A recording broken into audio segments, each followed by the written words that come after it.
इस नमस्कार, good evening, welcome back to exemplar CH। Friends, आज रिवीजन सीरीज 7 फटाफट लाइक शेयर करना मत भूलिएगा। आइए शुरू करते हैं आज का video. Question number 1, conflict between desire for vengeance and voice of conscience leads to the downfall of the protagonist. आपको बता दें फ्रेंड्स, लगभग जितने भी क्वेश्चंस प्रीवियस ईयर पूछे गए हैमलेट से, उसको आज मैंने इंक्लूड करने की कोशिश किया है। कह रहा है कि जो अंतरात्मा की आवाज़ है, और दूसरा कह रहा है कि जो प्रतिशोध की प्रति इच्छा है, डिजायर है, उसके बीच एक कॉन्फ्लिक्ट को दिखाता है, और वही कॉन्फ्लिक्ट जो है उस प्रोटैगनिस्ट के पतन का कारण बनता है। हम बात कर रहे हैं किस प्ले के बारे में? हैमलेट के बारे में। ठीक है, कुछ बात और बता देते हैं। हैमलेट जो लिखा गया था 1601 के आसपास में। सोर्स की बात करते हैं तो थॉमस कीड का और हैमलेट बेस्ट है। सेटिंग की बात करते हैं तो एल्सिनोर और डेनमार्क है, और जबकि सोलिलोकीज की बात करते हैं तो लगभग 9 सोलिलोकीज हैं इन हैमलेट। नंबर 2 है कि where was Hamlet studying when he was summon to Denmark on the death of his father. कह रहा कि जब उसके पिता का देहांत हो गया था तो वह बुलाया गया था डेनमार्क। तो उस समय हैमलेट कहाँ स्टडी कर रहा था? तो आपको बता दें वो एक विटनबर्ग यूनिवर्सिटी है जर्मनी में, वहाँ वो स्टडी कर रहा था। कौन? हैमलेट, प्रिंस हैमलेट की बात कर रहे हैं। चलिए आगे बढ़ते हैं। Who called Hamlet a dramatic और आर्टिस्टिक फेलर। तो T.S. एलियट साहब ने उन्होंने कहा है कि जो हैमलेट है, हैमलेट को उन्होंने आर्टिस्टिक फेलर बताया है। ठीक है, ऑब्जेक्टिव कोरिलेटिव के तहत। आगे बात करते हैं कि first character to die in Hamlet तो पोलोनियस है, क्योंकि आपको बता दें जब जाकर के गर्ट्यूड से प्रिंस हैमलेट मिलता है तो जो कर्टन के पीछे छिपक करके ये बातें सुनता है ना, तो प्रिंस हैमलेट को लगता है कि क्लाडियस है यानी उसका अंकल है, लेकिन जब मार देता है तो पता चलता है कि पोलोनियस है। और पोलोनियस एक ऐसा कैरेक्टर है जो हैमलेट में सबसे पहले मरता है। ठीक है, चलिए आगे बढ़ते हैं। Prince Hamlet was the Prince of Denmark. तो वेल नोन है कि जो प्रिंस हैमलेट है वो डेनमार्क का प्रिंस है, लेकिन आपको बता दें आगे चल करके फोर्टिनब्रास हो जाता है prince of Denmark. To be या नॉट टू बी बड़ा इंपॉर्टेंट सोलिलोकीज है। कह रहे that is the question. Act third scene first, ये इंपॉर्टेंट हो जाता है कि जो सोलिलोकी है टू बी या not to be, that is the question. Act third scene first में पूछा गया है। सोलिलोकी है, हैमलेट के द्वारा बोला गया है। ननरी सीन में यह दिखता है, ये भी ध्यान रखिएगा, कई फैक्ट्स है, और इसका मतलब होता है टू लीव और टू डाई। ठीक है, कई फैक्ट है। एक तो अर्थ पूछ बता दिया, ननरी सीन में दर्शाया गया है, सोलिलोकी है। ठीक है, हैमलेट के द्वारा बोला गया है। एक्ट थर्ड सीन फर्स्ट में बोला गया है टू बी और नॉट टू बी। डन, बढ़ते हैं नेक्स्ट क्वेश्चन की ओर। Number 7, who was Horatio. Horatio आपको बता दें बहुत क्लोज फ्रेंड रहता है हैमलेट का, तो आपको बता दें हैमलेट्स क्लोज फ्रेंड है होरेसियो। फोर्टिनब्रास प्रिंस ऑफ नॉर्वे है, who letter become the Prince of Denmark. आपको बता दें प्रिंस ऑफ डेनमार्क बाद में फोर्टिनब्रास ही बन जाता है after death of Prince Hamlet. Prince of Norway who letter becomes the Prince of Denmark. ठीक है, frailty thy name is women, दुर्भाग्य या दाई नेम इज वोमेन, ये भी इंपॉर्टेंट लाइन है। एक्ट की बात करते हैं तो एक्ट फर्स्ट इन 2 में यह लाइन बोला गया है, हैमलेट के द्वारा बोला गया है। और फिर अब स्पीच की बात करते हैं तब स्ट्रॉफी है, क्योंकि यहाँ संबोधन दिया गया है, frailty thy name is women. Next है हैमलेट्स बिलेवेड। तो हैमलेट्स की बिलेवेड है ओफेलिया। आपको एक खास और बात बता देना चाहता हूँ कि हैमलेट में सिर्फ वो जो फीमेल कैरेक्टर वो मात्र 2 हैं, एक ओफेलिया है और एक गर्ट्यूड है। ध्यान रखिएगा, ओफेलिया बिलेवेड है कौन? किसकी? हैमलेट की, लियटस की बहन है और पोलोनियस की बेटी है ओफेलिया, और गर्ट्यूड जो है प्रिंस हैमलेट की माँ है। डन। ट्रेगिक फ्लॉ ऑफ हैमलेट की अगर बात करते हैं तो इंडिसिवनेस है। ठीक है, अनिश्चितता ट्रेगिक फ्लॉ है हैमलेट का। सेटिंग की बात करते हैं तो एल्सिनेट इन डेनमार्क में जो एल्सिनोर है मैंने पहले ही बता दिया था। हैमलेट एंड हिज प्रॉब्लम एक बुक है जिसमें उन्होंने हैमलेट को आर्टिस्टिक फेलर बताया था। कौन? T.S. एलियट। तो T.S. एलियट के द्वारा लिखा गया Hamlet and his problem. Done. How many times the ghost appear, ये इंपॉर्टेंट है। घोस्ट कितनी बार अपीयर होता है? तो 4 टाइम्स। ठीक है, 4 टाइम्स अपीयर होता है in Hamlet. Hamlet is influence by, तो हैमलेट थॉमस कीड। तो किससे प्रभावित हुआ है बहुत? और हैमलेट पर बेस्ड है, थॉमस कीड के द्वारा लिखा गया और Hamlet. The Hamlet was written by William Faulkner. एक और बात बताते हैं, ये हैमलेट है जो विलियम शेक्सपियर ने लिखा है। द हैमलेट जो है एक बड़ा इंपॉर्टेंट वर्क है, विलियम फॉकनर के द्वारा 1940 में पब्लिश होता है, इसको भी ध्यान में रखिएगा, वो है the Hamlet. There is a special providence in the fall of sparrow. कह रहा है कि किसी का भी जो पतन होता है ना, उसमें सबसे बड़ा जो ईश्वरीय जो ईश्वरीय एक कृपा होती है, एक विशेष ईश्वरीय कृपा होती है, तब किसी का पतन होता है। तो इसमें बताया गया है, एक्ट 5 सीन 2 में यह लाइन बोला गया है, ठीक है, किसके द्वारा? हैमलेट के द्वारा। नेक्स्ट है कि there needs no ghost my lord come from the grave to tell this. कह रहा है कि भूत की आवश्यकता नहीं है, ठीक है, my lord come from the grave, कब्र से बाहर आइए इसको बताने के लिए, ठीक है। हॉरेसियो के द्वारा बोला गया लाइन है, ठीक है, हैमलेट से बोला गया है, ठीक है। एक्ट 1 सीन 5 की लाइन है, इसको भी ध्यान में रखिएगा। The play Hamlet is also called tragedy of reflection. तो आपको बता दें, ट्रेजिडी ऑफ रिफ्लेक्शन भी बोला गया है हैमलेट को। The wiseacre who meddles his way to this his doom. तो ये कह रहा है, आपको बता दें कि वह बुद्धिमान व्यक्ति जो हस्तक्षेप करता है किसमें? अपने अपने पतन के लिए या अपने विनाश के जो मार्ग में जो है हस्तक्षेप करता है।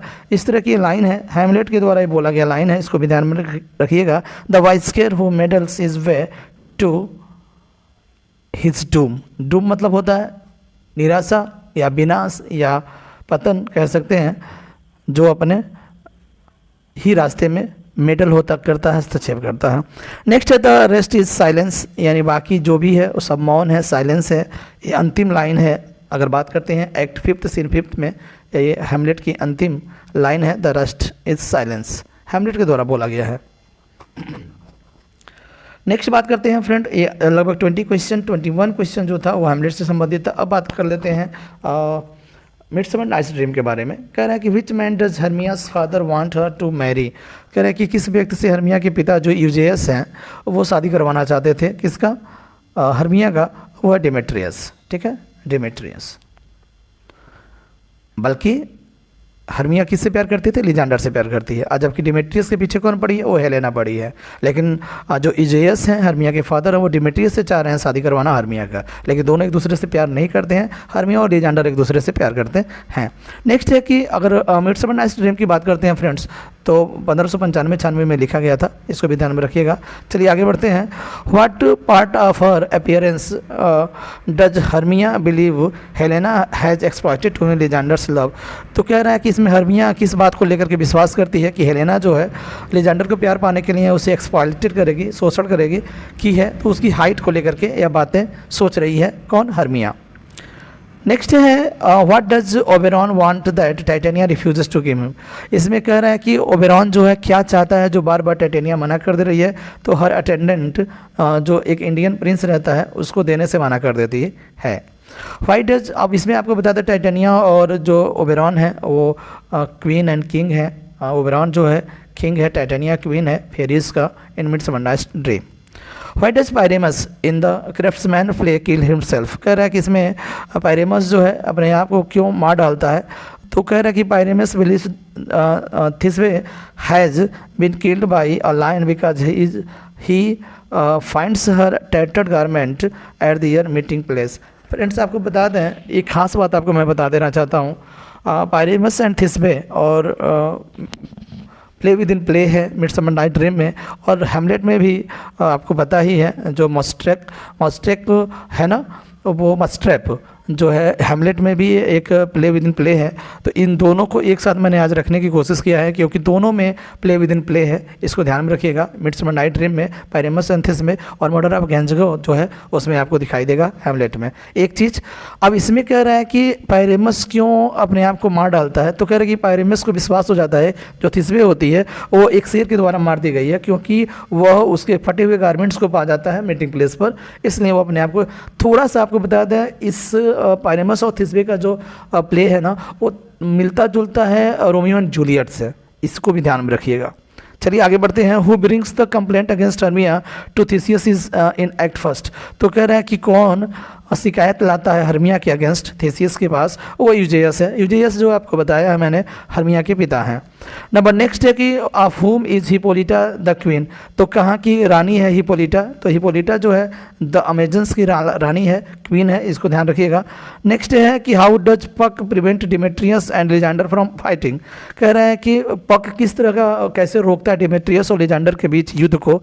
तो कह रहा है कि बाय मिमिकिंग दियर वॉइसेस, यानी उनकी आवाज़ों को मिमिक्री करके और उनके अलग अलग जंगल के अलग अलग हिस्से में ले जा करके अपने बातों के माध्यम से वो इस फाइट को बंद करवाता है। ये कौन करता है? तो पक करता है। ठीक है, चलिए।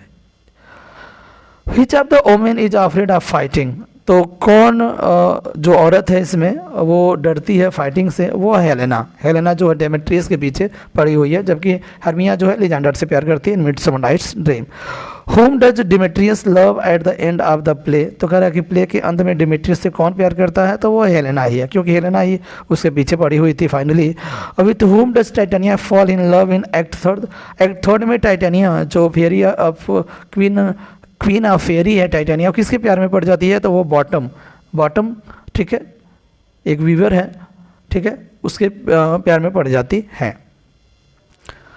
व्हाट प्रैंक्स डज पक प्ले ऑन बॉटम, बॉटम पर जो पक है वो पक कौन सा प्रैंक करता है? तो he changes his head into the an ass, तो कह रहा है कि उसका जो सिर है वो एक गधे के सिर में बदल देता है, ऐसा प्रैंक करता है पक। किस पर? बॉटम पर। Who first thinks of using the love potion on Titania, जो love potion है फ्रेंड, वो जो है कौन टाइटेनिया पर सबसे पहले प्रयोग करना चाहता है? तो वो ओबेरॉन है। ठीक है, Oberon, king of fairies. Who speaks with Titania's quartet of attendants, तो कह रहा है कि जो टाइटेनिया के क्वार्टेट्स हैं, ठीक है, टाइटेनिया के जो क्वार्टर्स हैं, अटेंडेंट्स हैं, जो उनके जो क्या बोलते हैं, अनुचर बोलते हैं, जो अटेंडेंट्स हैं, वो कौन उनसे बात करता है? तो सिर्फ बॉटम है जो उनसे बात करता है। तो ये BOTTOM हो जाएगा, अर्थात कैपिटल लेटर हो जाएगा, इसको ध्यान में रखिएगा, बॉटम। नेक्स्ट है कि why is the flower whose juice Oberon seek special, कह रहा है कि फूल का जो जूस है ओबेरॉन क्यों ढूंढता है? तो आपको बताया था जो क्यूपिड हैं, जो देवता हैं प्रेम के, उनके तीर से यह फूल को मतलब तीर से लगा था उस फूल को, उसी फूल के जूस को यह स्पेशल मान रहा है Oberon. What is Snout in Midsummer Night's Dream, तो आपको बताया था एक ठठेर है, स्नाउट टिंकर है, ठीक है, टिंकर है। और जबकि बॉटम जो क्या है, जो इसमें बॉटम है, वो बॉटम एक वीवर है। क्या है? वीवर है। पक क्या है? एक फेयरी है, एक एंजल है, इसको भी ध्यान रखिएगा।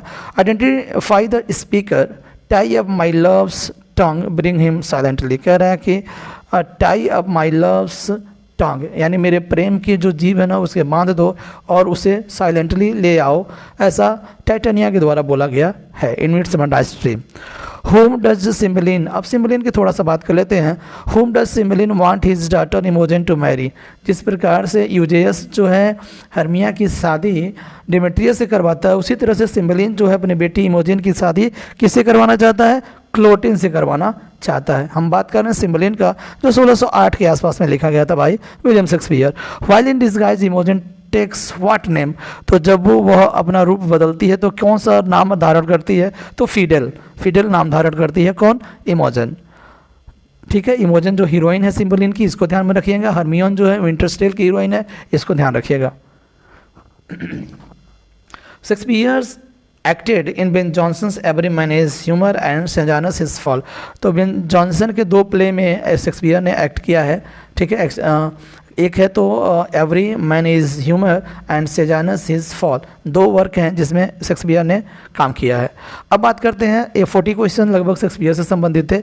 अब बात करते हैं जिससे आपको अन्य लोगों से आगे होंगे। मैं बात कर रहा हूँ फ्रेंड्स आज वकैब का। सबसे पहले आज वकैब की बात करेंगे, फिर हम लोग मिल्टन, गाल्सवर्दी और वर्ड्सवर्थ की बात करेंगे, क्योंकि फ्रेंड्स आपको बता दें अहम हिस्सा निभाता है वकैब्स, और चाहे स्पेलिंग हो, चाहे एंटोसिनोनिम्स हो या OWS हो, बड़ा अहम रोल निभाता है TGT PGT में। तो शुरू करते हैं आज फिर 41 क्वेश्चन से। एंटो और सीनो, तो पहला जो शब्द है डिसेबल्ड है। ठीक है, डिसेबल्ड एक ऐसा शब्द है, ध्यान रखिएगा, जिसका मतलब होता है अनटाइडी यानी गंदा, और अनकीम्ड मतलब होता है तितर बितर। ठीक है, गंदा और तितर बितर डिसेबल्ड का मतलब होता है। इसका अपोजिट की बात करते हैं नीटन, नीटन माने साफ सुथरा, और आर्डर मतलब सिस्टमेटिक यानी क्रमबद्ध तरीके से सुसज्जित रखा गया है, इसको बोलते हैं। अडासियस बोलते हैं, अडासियस मतलब होता है रिजोल्यूट, डांटलेस, इसे हम हठी, ढीठ और साहसी कह सकते हैं। डांटलेस सब समझ रहे होंगे, रिजोल्यूट भी समझ रहे होंगे। अडासियस मतलब ढीठ, हठी या साहसी।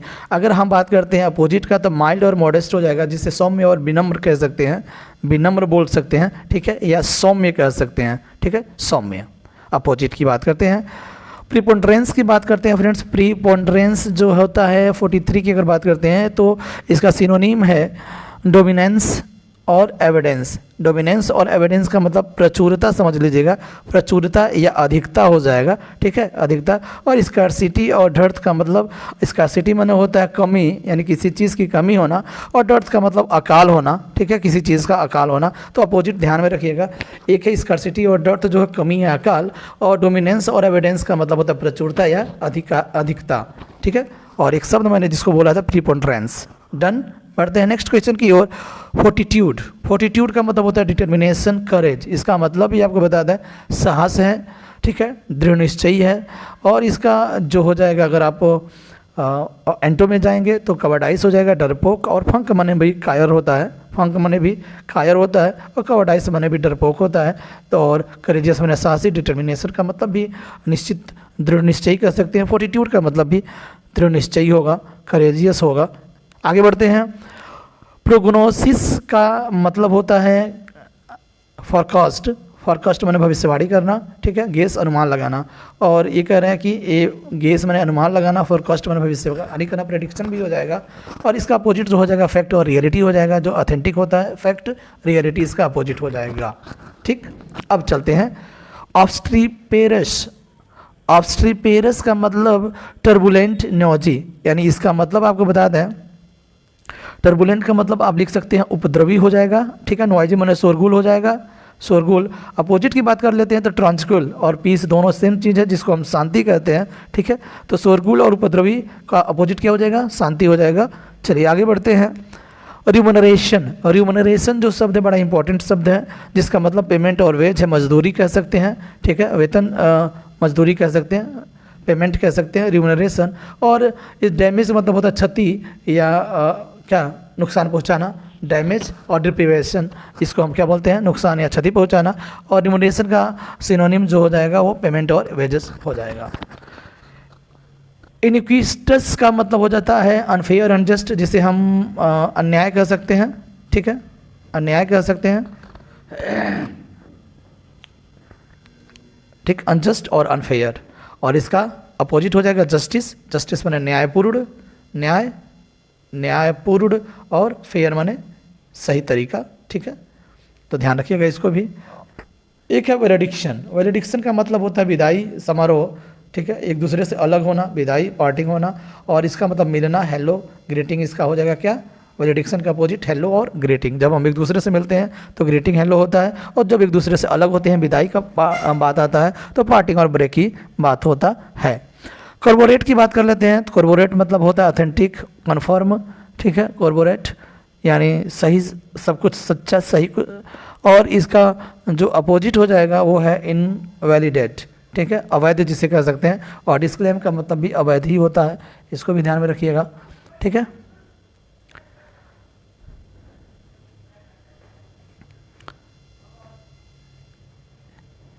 इनवैलिडेट समझ रहे हैं ना, अमान्य कर देना, अस्वीकृत कर देना। और कन्फर्म ऑथेंटिक का मतलब होता है पुष्टि करना, समर्थन देना, कॉर्पोरेट, ठीक है। चलिए आगे बढ़ते हैं। अब ये था एंटोसिनो।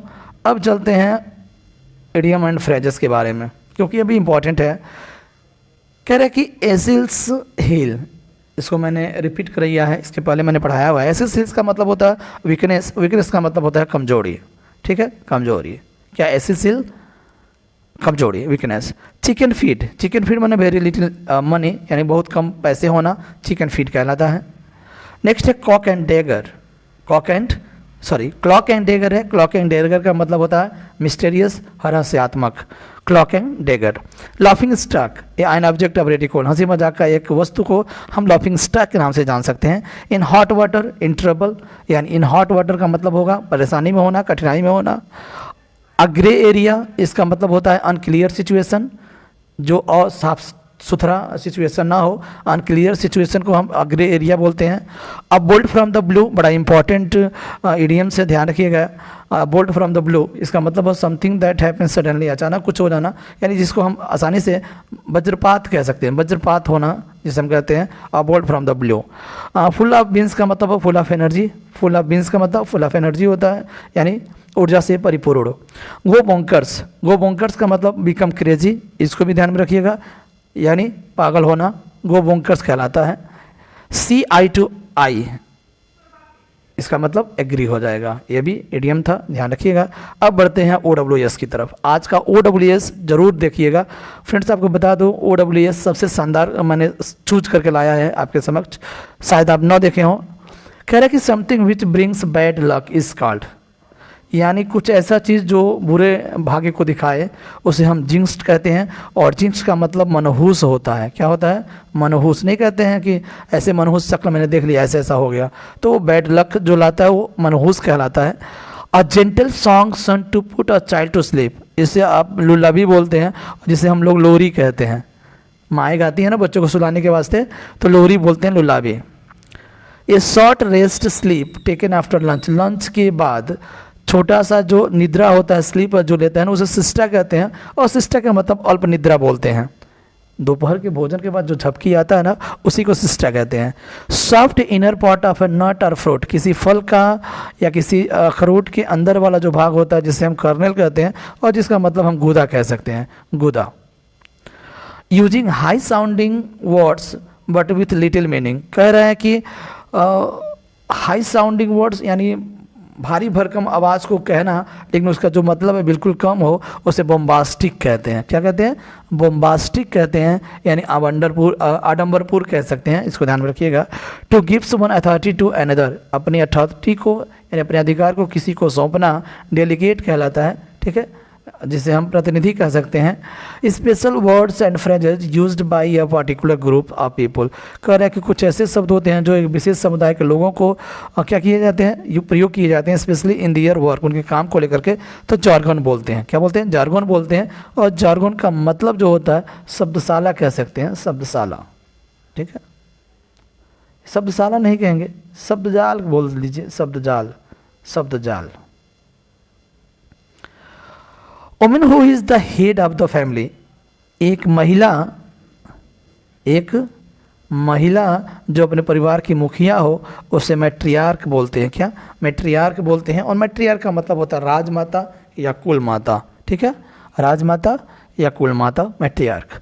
नेक्स्ट है कि volume containing several books previously publish separately, कह रहे हैं कि बहुत सारी किताबों का एक वॉल्यूम जो अलग अलग पहले पब्लिश हो चुका है उसे ऑमनीबस बोलते हैं, ठीक है, ऑमनीबस।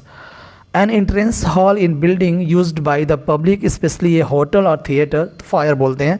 कह रहे हैं कि जो किसी होटल का जो एंट्रेंस हॉल होता है ना, जहाँ पर रिसेप्शनिस्ट वगैरह बैठे होते हैं, वहाँ पर बहुत सारा बैठने का स्थान होता है, ठीक है, उस स्थान को किसी थिएटर का या होटल का जो उस स्थान को फायर बोलते हैं। और फायर का मतलब आपको बता दें, यहाँ पर मनोरंजनशाला कह सकते हैं। क्या कह सकते हैं? मनोरंजनशाला कह सकते हैं, इसको ध्यान में रखिएगा। चलिए अब बात करते हैं आज का सबसे सुपरस्टार, स्पेलिंग की बात करते हैं। एक से एक मैं लेकर के आया हूँ। पहला है क्वारंटीन। क्वारंटीन का मतलब होता है संगरोध। संगरोध का मतलब ध्यान रखिएगा, संगरोध का मतलब होता है कि जो साथ में ना हो, कोई साथ में ना हो, यानी अकेले रहना हो, उसे क्वारंटीन कहते हैं। और QUARANTIN नहीं है। एकोमोडेट कई बार पूछा गया है, ठीक है, एकोमोडेट मतलब होता है समायोजन करना, एकोमोडेट, डबल C है, डबल M है, बस। रेस्टोरेंट बोलते हैं, रेस्तरां इसको कहते हैं, क्या बोलते हैं? इसको रेस्तरां बोलते हैं, और इंग्लिश में रेस्टोरेंट बोलते हैं, ठीक है। स्पेलिंग ध्यान रखिएगा, TAURANT होता है। मिलेनियम मैंने रिपीट किया है, मिलेनियम का मतलब होता है हजार वर्ष। MILLENNIUM है, तो LLN ध्यान रखना होगा। फिनोमिनन कई बार आया, फिनोमिनन का मतलब घटना होता है, कोई घटना, फिनोमिनन। अब फिनोमिनन इसको बोलते हैं, फिनोमिना बोलते हैं, तो फिनोमिना, लेकिन फिनोमिनन होगा घटना। प्रोक्रास्टिनेशन, प्रोक्रास्टिनेशन स्पेलिंग ध्यान रखिएगा, प्रोक्रास्टिनेशन इसको बोलते हैं विलंब होना, ठीक है। सुपरिटेंडेंट का मतलब होता है अधीक्षक, क्या होता है, अधीक्षक होता है, इसको भी ध्यान रखिएगा, स्पेलिंग पूछा जा सकता है।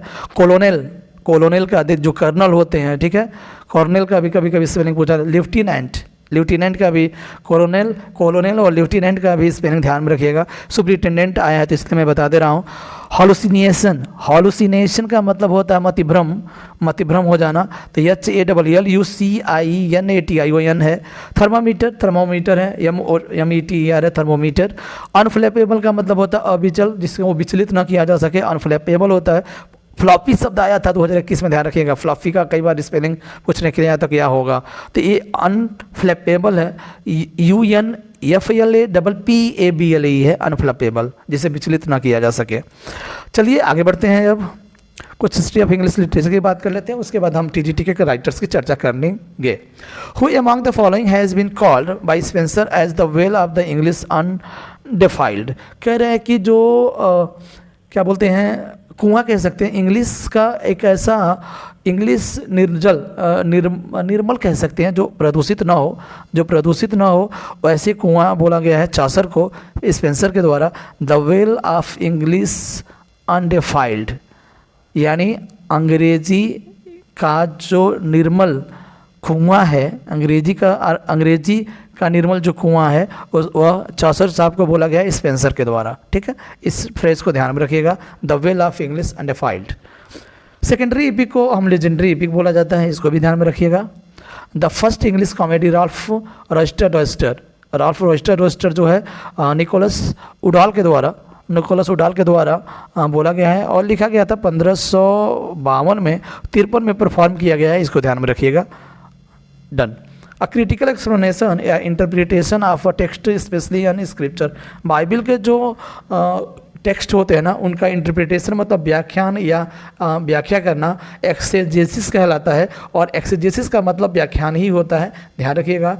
ये स्पेशली बाइबल के जो टेक्स्ट होते हैं उनका जो इंटरप्रिटेशन होता है या एक्सप्लेनेशन होता है, उसको एक्सेजेसिस कहते हैं। आप बताइएगा जेनेसिस क्या होता है। चलिए आगे बात करते हैं कि एन एग्रीएबल यानी प्लीजिंग या हारमोनियस, जो प्लीजिंग और हारमोनियस साउंड है उसे यूफोनी कहते हैं, ठीक है, यूफोनी। इसका अपोजिट काकोफोनी हो जाएगा, जिसे हम कर्कश आवाज़ कह सकते हैं। इसका मतलब होता है मधुर और सौम्य आवाज़, जो कान को बड़ा ही प्यारा लगे। अ सॉन्ग और poem in honour of a bride and bridegroom, दुल्हा या दुल्हन के सम्मान में, यानी शादी को सेलिब्रेट किया जा रहा है, उस पोएम या कविता को क्या बोलते हैं, एपिथैलामियम बोलते हैं, एपिथैलामियम, इसको भी ध्यान में रखिएगा। नेक्स्ट है the omission of a sound और सिलेबल व्हेन स्पीकिंग। तो आपको बता दें, जैसे बोला गया ना, आई एम को आई एम बोला गया है, लेट अस को लेट्स बोला गया है, तो इसको इलिशन बोलते हैं, क्या बोलते हैं, इलिशन बोलते हैं।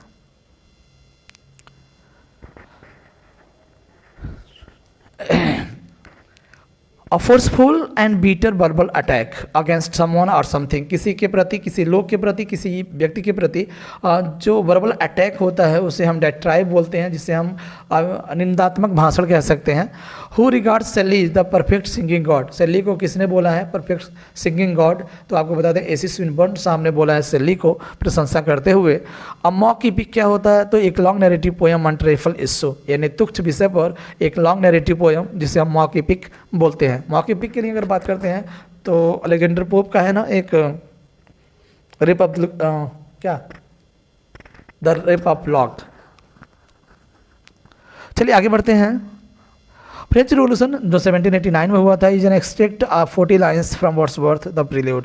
तो कह रहा है जो पोएम है फ्रेंच रिवॉल्यूशन में, वो 40 लाइन लिया गया है, कहाँ से, तो लिया गया है विलियम वर्ड्सवर्थ का जो ऑटोबायोग्राफिकल वर्क है प्रील्यूड।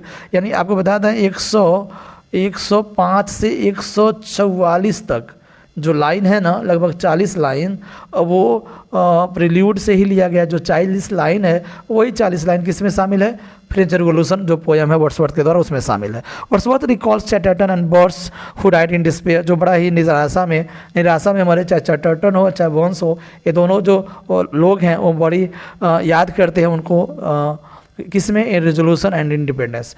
तो इन रिजोल्यूशन एंड इंडिपेंडेंस जो है विलियम शेक्सपियर के द्वारा लिखा गया एक वर्क है, कंपोज किया गया था 1802 में, पब्लिश होता है 1807 में। Done.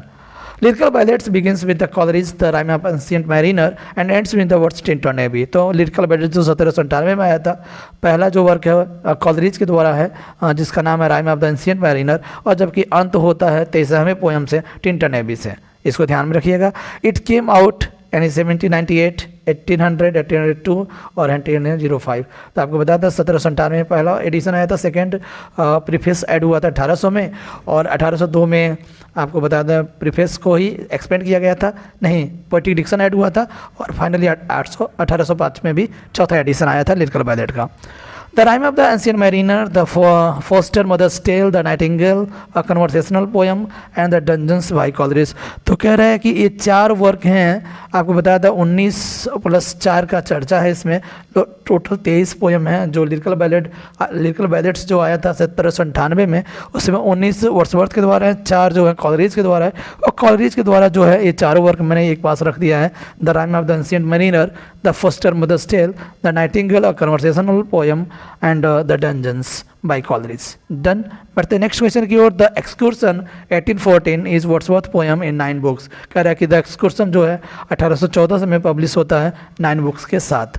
The prelude is publish in 1850 under the editorship of mister Carter. ये सेक्रेटरी रहे हैं पोएट्स के, यानी विलियम वर्ड्सवर्थ के सेक्रेटरी रहे हैं मिस्टर कार्टर, उनके एडिटरशिप में 1850 में फाइनली द प्रील्यूड पब्लिश होता है। शुरू हुआ था 1799 में, 1805 में 13 बुक के साथ कंप्लीट होता है, और 1850 में 14 बुक के साथ फाइनली पब्लिश होता है the prelude. It is a beauteous evening calm and free is a Wordsworth sonnet. इसको भी ध्यान में रखिएगा। कह रहा है कि it is a beauteous evening calm and free एक सोनेट है, वर्ड्सवर्थ के द्वारा रिटेन किया गया था 1802 में, और पब्लिश होता है फाइनली 1807 में। कहाँ लिखा गया था? तो काला इसमें यह लिखा गया था सोनेट, ध्यान रखिएगा। The thorn is a Wordsworth lyrical ballads. तो कह रहा है कि the thorn is a Wordsworth lyrical ballot, यानी इसमें क्वेश्चन में कुछ गड़बड़ी है। द थॉर्न जो है लिरिकल बैलेट में शामिल था, इसको ध्यान में रखिएगा। यह पोएम रूथ की बात कर रहा है। Ruth is the Wordsworth poem with alternative title the influence of nature. ठीक है, 1799 में लिखा गया था द इन्फ्लुएंस ऑफ नेचर, जिसे हम रूथ टाइटल के नाम से भी जानते हैं। चलिए, ये था आपका वर्ड्सवर्थ से संबंधित। अब चलते हैं जॉन मिल्टन से संबंधित 101 से। एल एलेग्रो एंड एल पेंसोरेसो जो 1631 से लेकर के 34 के बीच में लिखा गया था, फाइनली 1645 में दोनों कंपनियां जो वर्क हैं दोनों पब्लिश होते हैं 1645 में। 1631-34 के बीच में लिखा गया था L'Allegro and Il Penseroso. L'Allegro joyous man और Il Penseroso melancholy man. Edward King is Milton's friend Christ College. ध्यान रखिएगा, क्राइस्ट कॉलेज जो है, क्राइस्ट कॉलेज में जब पढ़ रहे थे उनके मित्र थे एक एडवर्ड किंग, जो 1637 में उनका डेथ हो जाता है, और उन्होंने लिखते हैं एक मोनोडी, एक एलजी लेसिडस। ठीक है, और एक और बॉयहुड फ्रेंड है जिनका नाम है चार्ल्स डिओडाटी। आगे बात करते हैं। Samuel Johnson criticise this poem and calls it easy, vulgar and therefore disgusting. तो सैमुअल जॉनसन लेसिडस जो 1637 में लिखा गया था, और उसको सैमुअल जॉनसन आसान, वल्गर और डिस्गस्टिंग बोले थे। ठीक है, बड़ा क्रिटिसाइज किए थे, जबकि सैमुअल जॉनसन पैराडाइज लॉस्ट को बहुत ही प्रशंसा किए भी हैं। Saturn tempts you in dream. अब थोड़ा सा हम पैराडाइज लॉस्ट के कुछ किताबों के जो फैक्चुअल चीज़ें हैं उसको बताना मैं चाहूँगा। सैटर्न टेम्प्ट्स यू, सैटर्न जो है यू को लालचाता है अपने स्वप्न में, वह कब घटना होती है? तो बुक 4 में होती है। You tells her dream to Adam, तो एडम से अपने सपनों के बारे में बताती है, तो बुक 5 में है। Rafale tells the story of the revolt, और राफाल जो है रिवोल्ट बने जो क्या बोलते हैं, देशद्रोह, क्या बोलते हैं, विद्रोह की कहानी को बताता है, तो बुक 6 है। सैटर्न गोज टू पंडेमोनियम जाता है सैटर्न, और Saturn and fallen angels become serpents in, और सैटर्न और उसके जो फॉलन एंजल्स है सब सांप बन जाते हैं, तो बुक 10 की बात है ये। ठीक, आगे कह रहा है कि God accepts Adam's repentance but banishes him from paradise with you. कह रहा है कि गॉड जो एक्सेप्ट करते हैं एडम के रिपेटेंस को, और उसे और उसकी पत्नी यानी यू को पैराडाइज से बाहर निकाल देते हैं। ये बुक 11 में चर्चा किया गया है। आपको बताते हैं नॉर्थर फ्राई जो हैं एक कह रहा है कि पैराडाइज रिगेंड को उन्होंने यूनिक बोला था, यानी प्रैक्टिकली सुई जेनरिस, एक आपको बताया था प्रैक्टिकली सुई जेनरिस बोलते हैं किसको, पैराडाइज रिगेंड को। 1671 में आता है, इसको ध्यान में रखिएगा। नॉर्थरॉप फ्राई जो बोले हैं, यूनिक बोले हैं पैराडाइज रिगेंड को। Done. Milton shows the victory of Christ over Saturn in paradise regained. कह रहा है कि Milton shows the victory of Christ over Saturn, Saturn के ऊपर क्राइस्ट का विजय दर्शाता है किसी में, पैराडाइज रिगेंड में आया था 1671 में। आगे बात करते हैं। Rose is the maid servant, Rose is the maid servant in Joy. तो आपको बताया था रोज इसमें जो है, रोज जो है एक मेड सर्वेंट है। जॉय, जॉय जो है आपको बताया था ड्रामा है, ठीक है, सेकेंड ड्रामा है जॉन गाल्सवर्दी के द्वारा, 1907 में पब्लिश होता है। Roper is the Barthwick lawyer the silver box, silver box आया था 1906 में। 1906 में जो रोपर है ना, रोपर जो वार्थविक्स का लायर है, वकील है। जबकि बात करते हैं, it presents the conflict interest between the noble and the first rising manufacturing class of English society. English society के जो राइजिंग मैन्युफैक्चरिंग क्लास है ना और नोबल्स के बीच में एक कॉन्फ्लिक्ट है, और दर्शाता है द स्किन गेम में। और स्किन गेम जो आया था 1920 में आया था by John Galsworthy. There has been a strike in the company since December last in strike. Strike आया था 1909 में, 1909 में, और कंपनी का नाम ना था स्टील वर्क्स। तो ध्यान रखिएगा उसमें कब शुरू हुआ था स्ट्राइक, जो हड़ताल शुरू होता है दिसंबर लास्ट में होता है। इसको मुझे बताना था इस क्वेश्चन में, इसको ध्यान में रखिएगा। जैकोब ट्विस्डेन, जैकोब ट्विस्डेन इज डेंसिस अटॉर्नी, डेंसी की अटॉर्नी है कौन, जैकोब ट्विस्डेन। और आपको बता था, हम बात कर रहे हैं कि लॉयल्टी जो 1922 में आया था, पब्लिश हुआ था, ठीक है। डेंसी ही चोरी करता है और उसका जो अटॉर्नी है वो जैकोब ट्विस्डेन है, ये भी इंपॉर्टेंट है, ध्यान रखिएगा। The pigeon 1912 is the place converted out of the Galsworthy novel. तो जो 1904 में आइलैंड फेरिसिस आया था, आइलैंड फेरिसिस जो नॉवेल है उसी को कन्वर्ट करके द पिजन प्ले बनाया गया था, 1912 में पब्लिश होता है bye John Galsworthy. Absolute forgiveness it's a main theme, तो कौन सा है, तो एब्सोल्यूट फॉरगिवनेस जो है वो मेन थीम है किसका, अ बीट ऑफ लव का, जो 1915 में पब्लिश होता है, इसको भी ध्यान में रखिएगा। The plays presents the problem of narrow sectarianism and groupism. तो सेक्टरिज्म और ग्रुपिज्म का जो एक संकरा प्रॉब्लम का वो प्रेजेंट करता है, वो है विंडोज, जो 1922 में पब्लिश होता है। Clare is poetic while George is prosaic in fugitive. Fugitive आपको बता दें, जो क्लियर है और जॉर्ज है दोनों एक पति पत्नी है, और यहाँ क्लियर को बता रहे कि क्लियर जो एक पोएटिक है और जबकि जॉर्ज जो है प्रोएजिक है, और किसमें, द फगेटिव 1913 में by Galsworthy. It deals with the common problem of unhappy marriage. तो जो अनहैप्पी मैरिज को शो करता है, ठीक है, वो फगेटिव है, ठीक है, फगेटिव। लाइफ इज अब 121 से देख लीजिए, कुछ इंपॉर्टेंट क्वेश्चन है, मतलब वो कोट्स है। Life is captivity among in human force, बड़ा इंपॉर्टेंट लाइन है, सैमसन एगेनिस्ट से लिया गया लाइन है, 1671 में एक वर्स प्ले है मिल्टन के द्वारा। Life is a captivity among in human force. Love has no age, no limit and no death, Forsyte Saga, जो 1922 में पब्लिश होता है बाय गाल्सवर्दी, वहाँ से लिया गया है। We have to love become we loving, we have to, यानी हमें प्यार करना पड़ता है क्योंकि हमें प्यार से प्यार है। अ बिट अ लव, जो 1915 में आया था फ्रेंड, वहाँ से लिया गया लाइन है, we have to love because we love loving. How beastly women are to each other, कितनी बिस्टली है महिलाएं एक दूसरे के लिए, विंडोज में दिखता है 1922 में। और आज का अंतिम क्वेश्चन है कोरियोलॉन। कोरियोलॉन जो है कोरियोलॉना से लिया गया है, एंटोनियो और क्लियोपात्रा से लिया गया है। देखिए एक्चुअली क्लियोपात्रा और एंटोनियो क्लियोपात्रा से और कोरियोलॉनस, शेक्सपियर के दो वर्क से प्रभावित है यह पोयम कोरियोलॉन। और कोरियोलॉन जो है सीक्वेंस ऑफ पोयम है, रिटेन बाई या कंपोज बाई टी.एस. एलियट। तो टी.एस. एलियट के द्वारा लिखा गया पोयम है कोरियोलॉन। कोरियोलॉन बहुत ही फेमस है, सक्सेसफुल वर्क में से एक माना जाता है, मतलब टी.एस. एलियट के जितने भी वर्क हैं ना उनमें से एक है, सक्सेसफुल वर्क है कोरियोलॉन। ठीक है, किस पर बेस्ड है, कोरियोलॉनस और एंटोनियो क्लियोपात्रा। ये रहा है आज का 125 क्वेश्चंस। मिलते हैं नेक्स्ट क्वेश्चन में, नेक्स्ट वीडियो में। लाइक शेयर करना मत भूलिएगा। Bye bye.